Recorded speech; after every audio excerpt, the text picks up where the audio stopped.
નમસ્કાર દર્શક મિત્રો, હું છું રૂપલ વણિચિયા. સંપૂર્ણ ન્યૂઝમાં આપનું સ્વાગત છે.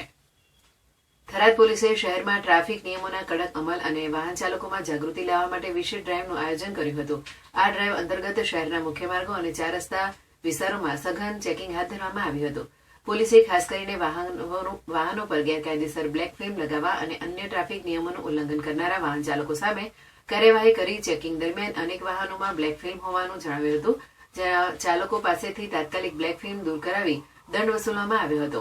આ ડ્રાઈવ દરમિયાન થરાદ પોલીસે વાહન ચાલકોને ટ્રાફિક નિયમોના મહત્વ અંગે સમજાવટ પણ કરી નિયમોનું પાલન કરવાથી પોતાનું તેમજ અન્ય લોકોનું જીવન સુરક્ષિત રહે તે બાબતે લોકોને જાગૃત કરાયા. કેટલાક વાહન ચાલકોને ચેતવણી આપી ભવિષ્યમાં નિયમોનું પાલન કરવાની સૂચના અપાઈ. ઉલ્લેખનીય છે કે ગતરોજ વાવ થરાદ જિલ્લા પોલીસ દ્વારા અધિકારી ચિંતન તેરૈયાએ થરાદ શહેરના 4 રસ્તા પર જાત નિરીક્ષણ કર્યું હતું. થરાદ પોલીસે જણાવ્યું હતું કે આગામી દિવસોમાં પણ આવી ડ્રાઈવો ચાલુ રાખવામાં આવશે. નિયમોનો ભંગ કરનાર સામે કડક કાર્યવાહી કરાશે અને કોઈને પણ છૂટછાટ અપાશે નહીં. શહેરમાં ટ્રાફિક વ્યવસ્થા સુધારવા અને અકસ્માતો ઘટાડવા માટે પોલીસ સતત પ્રયત્નશીલ હોવાનું પણ પોલીસે ઉમેર્યું હતું.